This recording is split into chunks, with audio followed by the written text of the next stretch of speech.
Okay, we're live.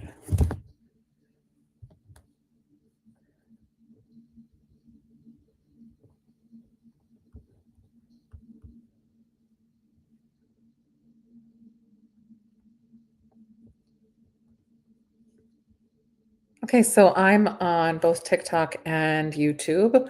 So, welcome to anybody who's joining on either platform. I'm going to talk about midlife today. So, I'm excited for you to join me. If you have questions, you can put them in the comments and I'll try to get to those to see those. So,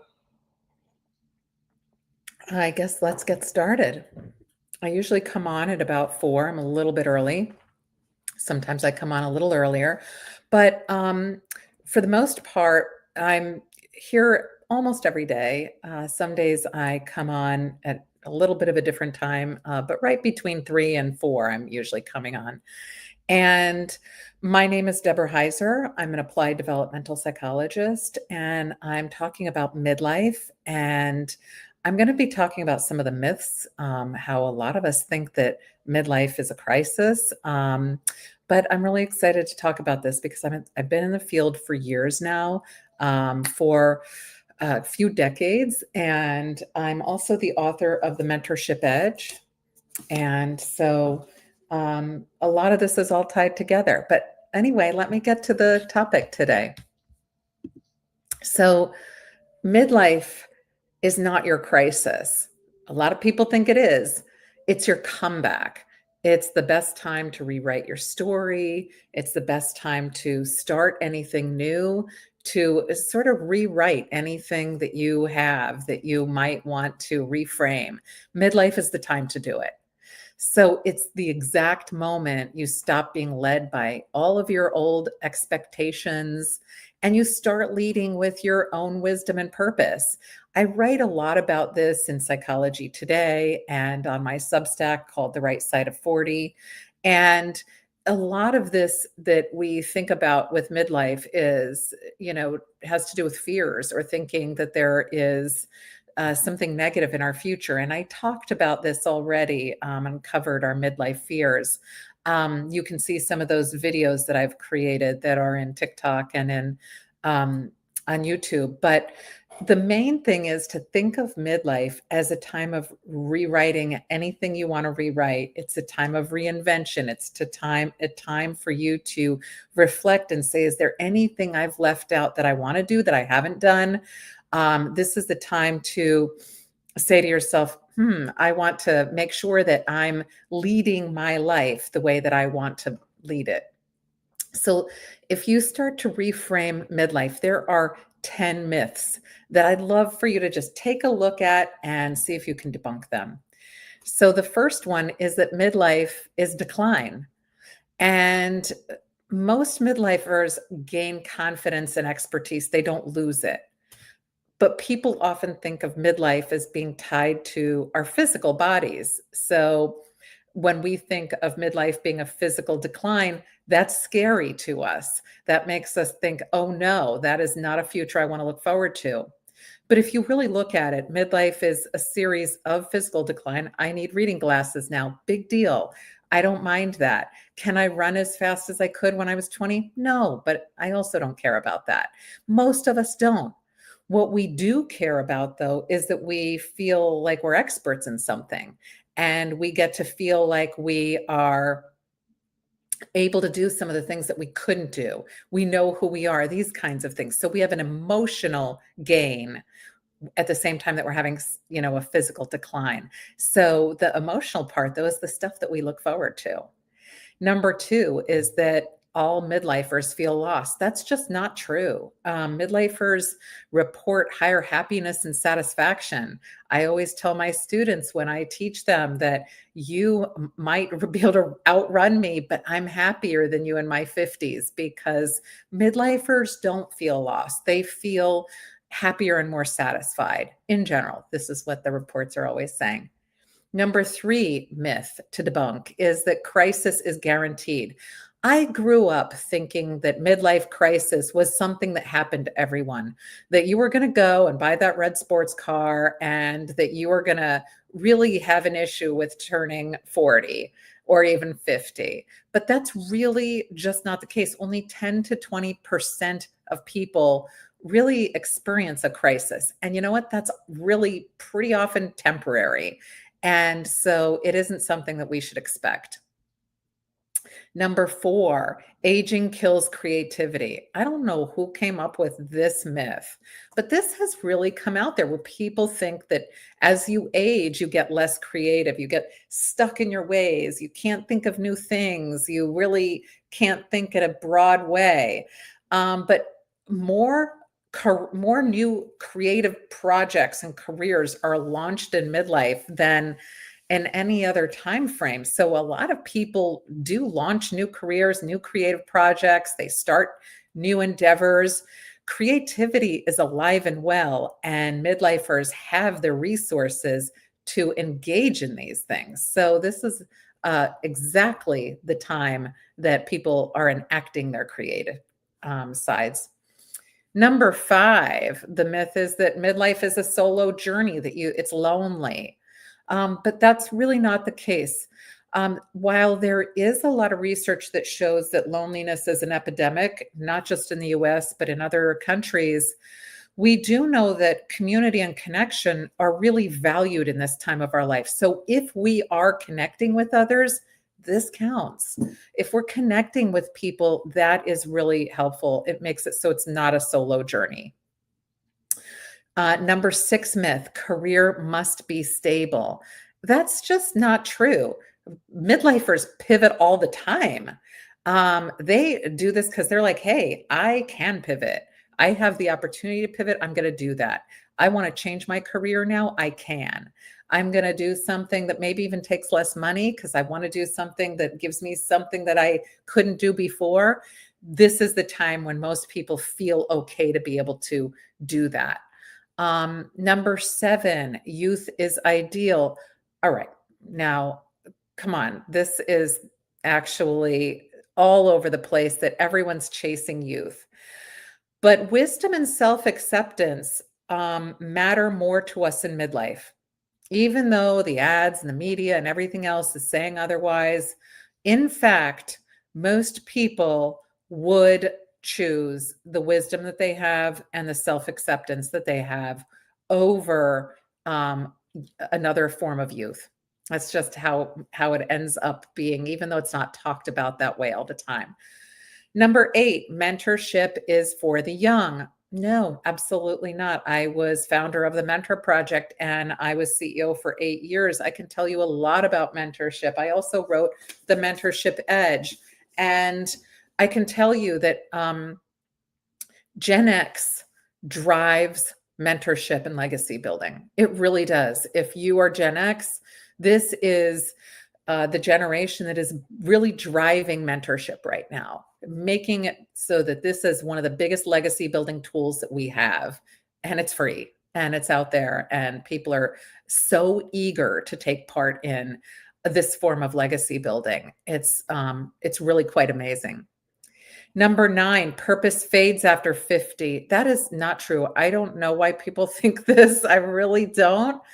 But meaning grows through new pursuits and giving back. I can tell you that after running the Mentor Project for 8 years and after really seeing how people engage with purpose, that is unbelievable. And people over 50 are engaged in purpose. The reason it's more purpose driven in midlife is that when you're younger, you're figuring out who you are. You're figuring out what you need to be. You're checking the boxes that other people have put in front of you.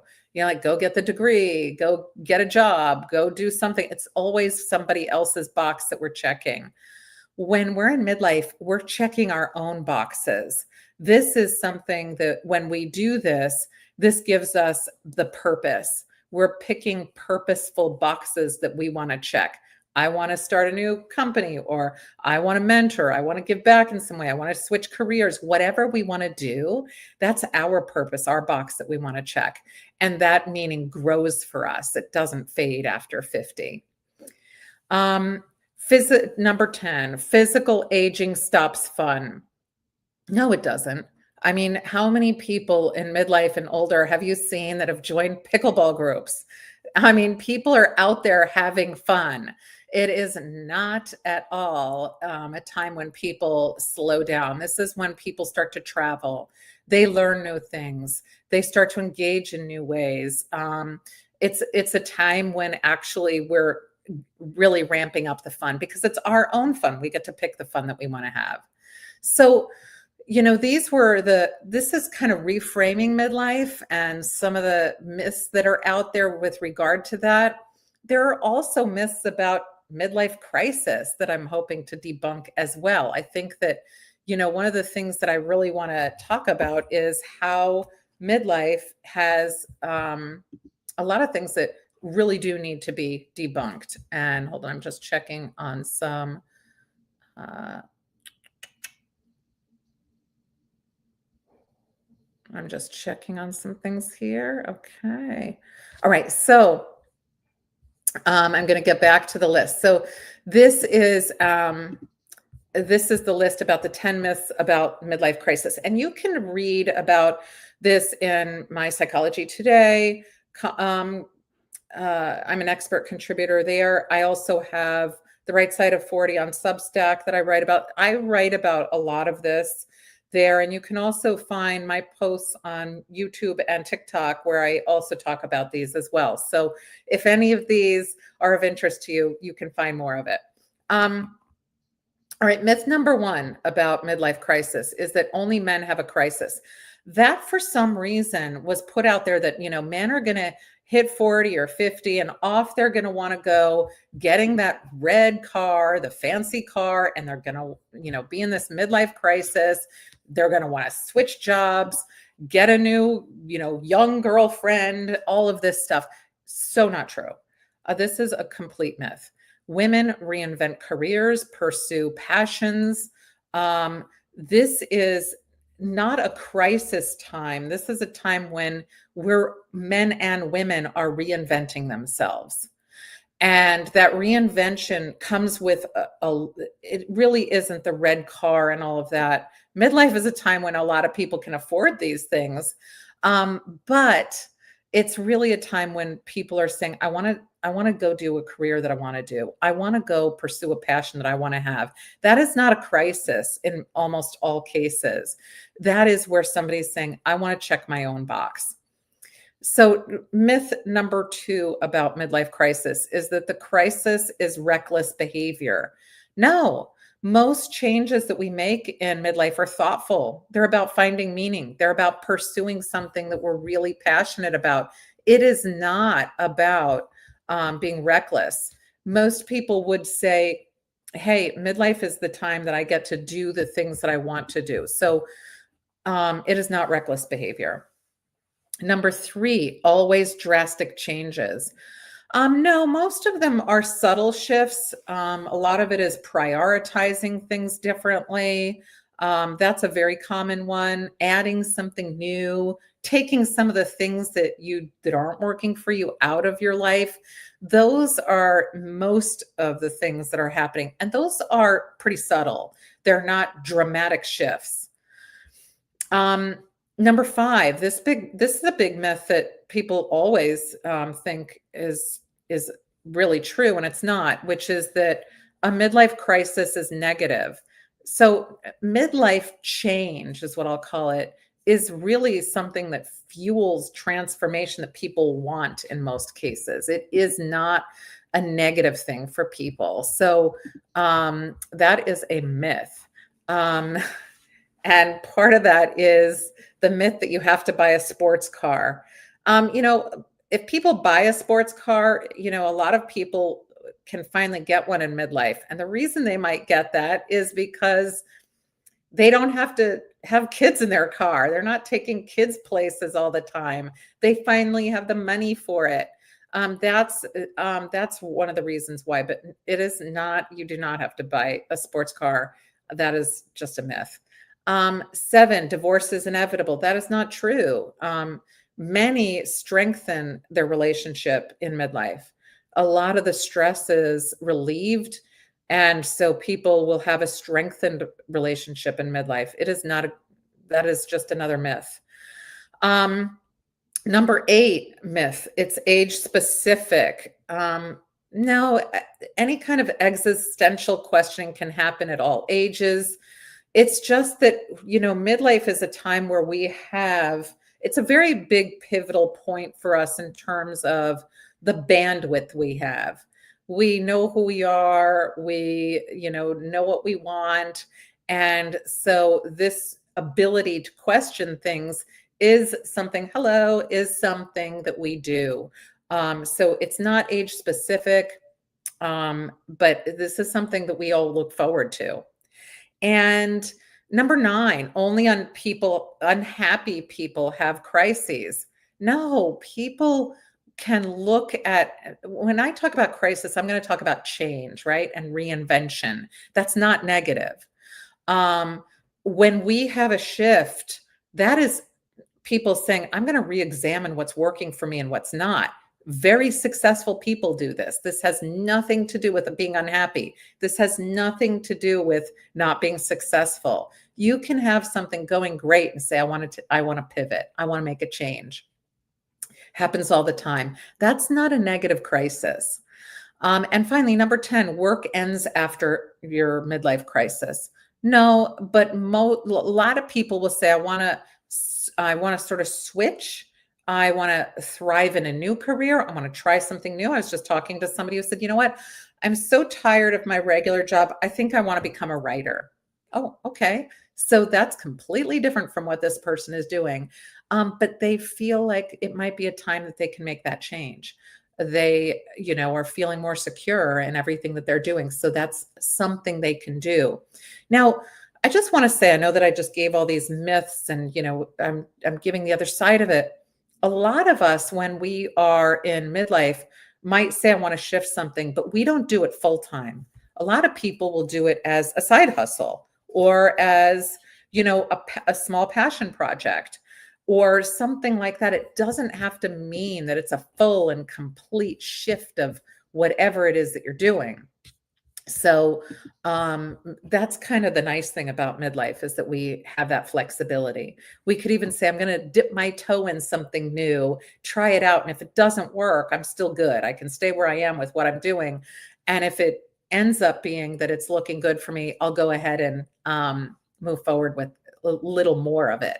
And so you can ease into something that takes up more of your time or have several. I always talk about it's like a pie where you can cut off slices and have different slices be the different kinds of work that you're doing. You don't have to just do one thing.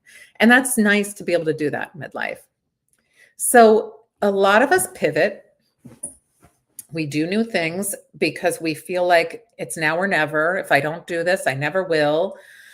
I was at that point in my 40s where, or maybe I was just about to turn 50, I guess. And I had always been a fearful public speaker where, I mean, when I was a kid, raising my hand in class was hard for me. It was just really hard. My heart would pound, my voice would shake. And this was just how it was. And I said to myself, that's it. I am going to shift. I'm in midlife. If I don't do this now, I'll never do it. And so I decided I wanted to do a TEDx talk. I had something to say, but I had always thought to myself, I can't do it. I can maybe write about it, but I don't think that I can get up and talk in front of people about it. But I did it. I applied. And I faced my fear head on and I said, what's the worst thing that can happen? I'll make a complete and utter fool of myself on stage. I didn't want to do that, but I figured, okay, what's the worst case scenario? It's not going to ruin my career. My kids and husband aren't going to hate me. Okay, my friends aren't going to, run away and hide from me. So I decided to do it. And I really worked hard at it. And in fact, I took on a teaching position as an adjunct professor because I thought this is going to help me to get over my fear of public speaking. And I did that and thought it would just be a semester that I would do it. I tried it out and I'm still there 8 years later because I really enjoy it. And just haven't ever stopped doing it. But that was a pivotal moment for me. I did the TEDx talk. I literally practiced it 200 times in my house. Um, and I was able to prove to myself that transformation is possible, that if you want to do something, you can do it. And so the TEDx talk was done. I felt really good about it. I'm still teaching, so I'm doing so much more. I do public speaking now. That was the pivotal moment that changed for me and allowed me to move in front of my fears and say, I'm going to step out in front of my fears and take control of it. And I'm not alone in that. That's a midlife thing that people do. Other midlifers will say, this is my time. I'm going to write something. I've always, felt scared to write things and put it out there. Maybe people will judge me. I'm afraid of that. But that's what we do in midlife, is we take those leaps. And that's what's a great thing about midlife, is that we do that. It's a much more forgiving group of people. Midlifers tend to be less judgmental than when we're in our 20s. It's an easier crowd to be around. They're usually pretty good about encouraging if you're trying something new in midlife. So these are some things, if you're not in midlife, that you can look forward to. If you are in midlife, that you can say, I'm going to try to take a leap, try to do something new and different that I've always been afraid of, but I'm going to try it out anyway. And, some famous people have made really big midlife reinventions. And I have a list here, and it's kind of cool. So Martha Stewart became a media mogul after 40. So she was over 40 when she became a media mogul. That's kind of cool to think that, she's so well known now, but it was after 40 that it really happened for her. So if you're over 40 and you're thinking you are washed up, think again, because I have 9 more people to share with you. George Foreman, he became a boxing comeback in his 40s.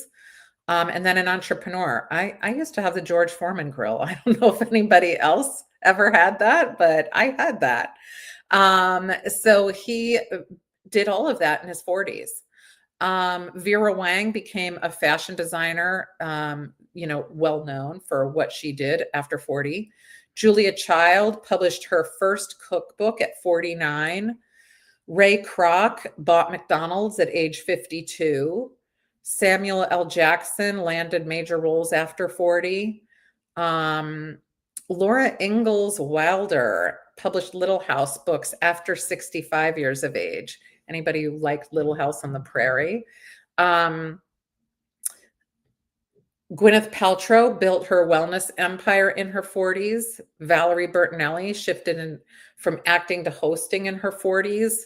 There's so many people that have done things in their 40s and older that has made a shift for them in their lives. Either they reinvented themselves or they made their first step into something big in their 40s or later. So these are not uncommon. People will say, I'm going to take that leap because, we have accumulated strength and belief in ourselves when we're in our midlife. So if you want to think about resilience, so that's people who have reinvented themselves. There are lots of ways that we're resilient and able to be resilient in, our midlife. And just to define for you, midlife is 40 to 65. So, it's a big time period. Some of the ways that we have resilience is that we are able to navigate economic recessions with adaptability. We are able to build careers without the digital safety nets.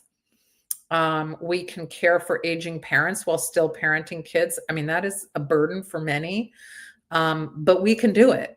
That is being resilient. Being resilient is being able to do the things that are tough for us. We can pivot careers after layoffs or in burnout. We are able to pioneer technology adoption in the workplace. Just think to yourself, if you are in midlife, How many things have you had to adapt to? I mean, I remember being a kid having a wall phone, a calculator. I remember when the first computers came around.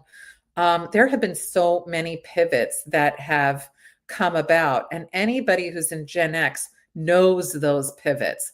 The ability to adapt is unmatched by any other generation, really. Um, the term latchkey kid came around in the 80s, and that was something that was, people grew up by age 8, having a key to their house. So we grew up having this kind of resilience. I'm not advocating for this or saying that it's a better thing that we had that, but we are a resilient group.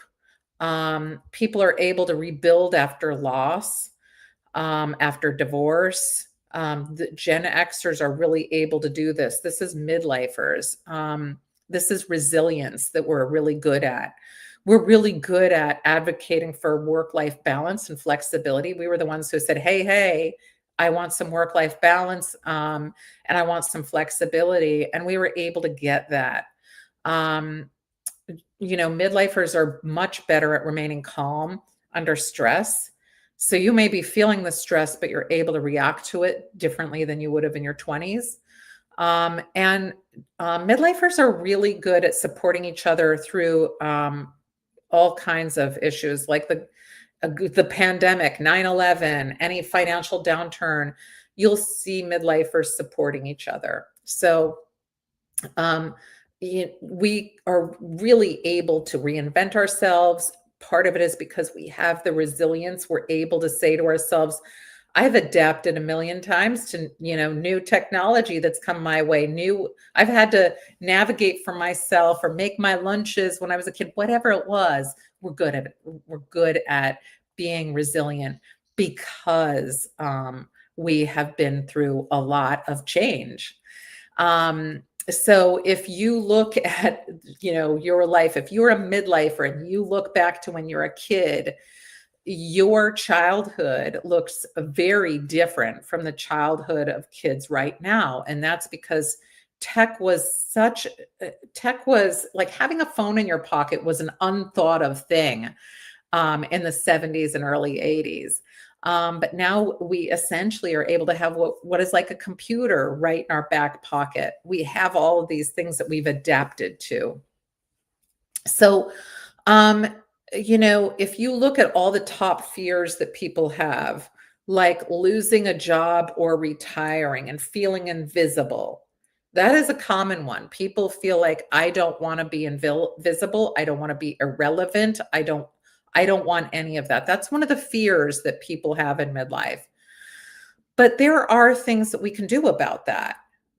Being in a position of retiring, losing your job, or feeling irrelevant, you could become a mentor.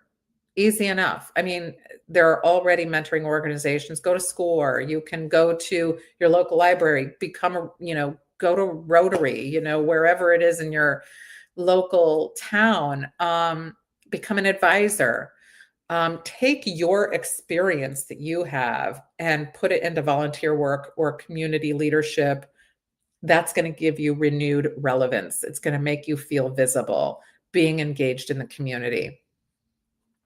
Identity loss is a huge one.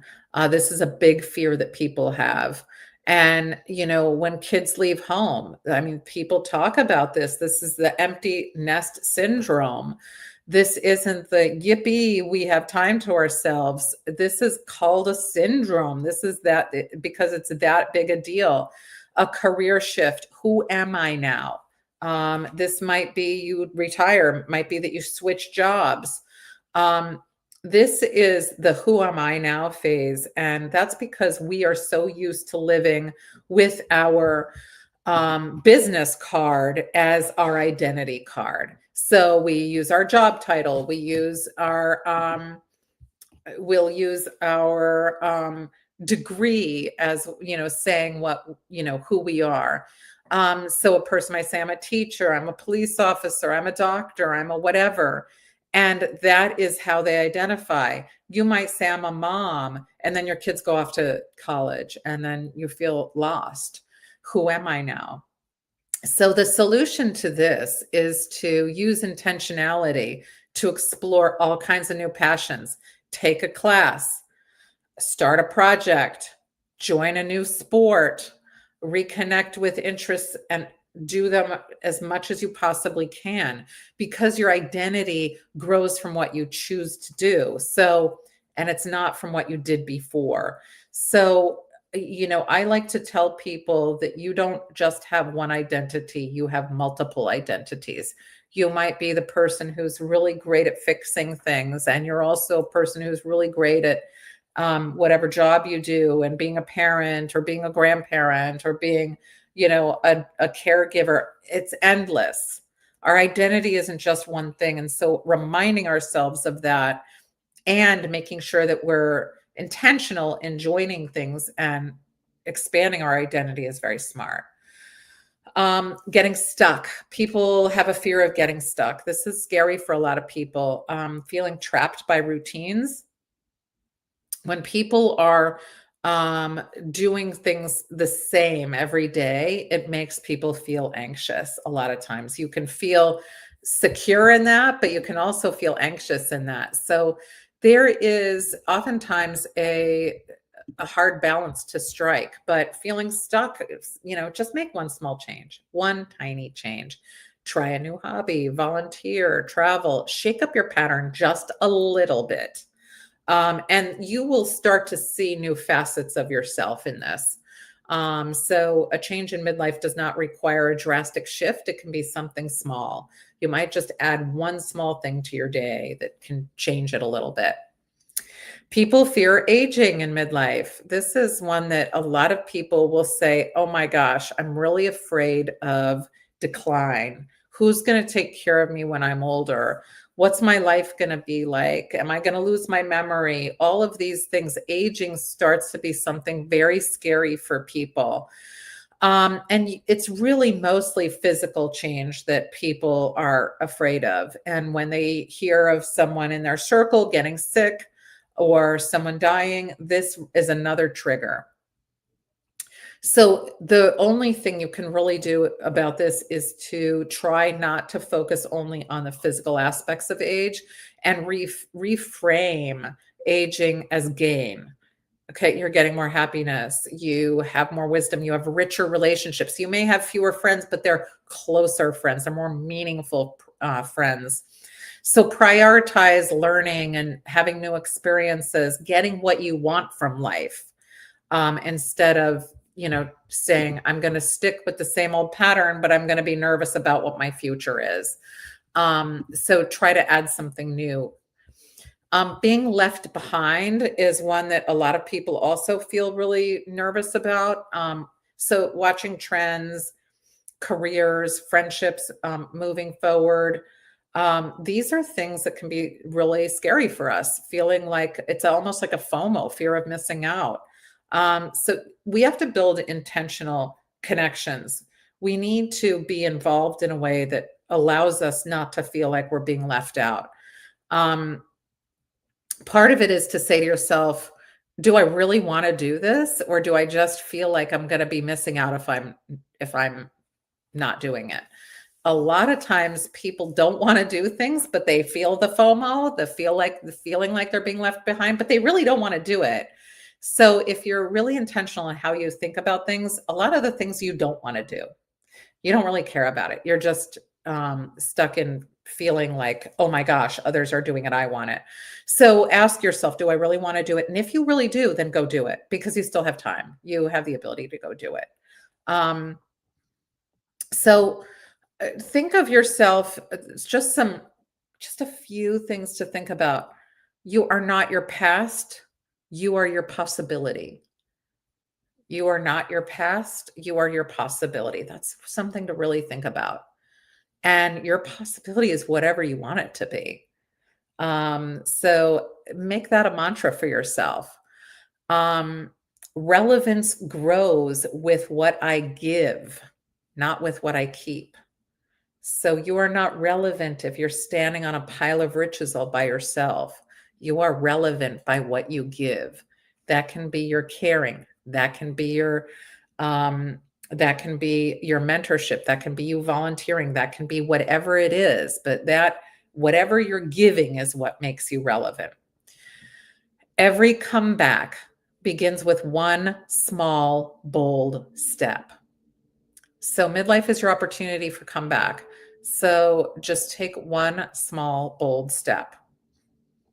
And I invite you to check out my writing on psychology today, to check out the book that I wrote, The Mentorship Edge. You can find my writing also in The Right Side of 40. I have a blog called The Right Side of 40 on Substack.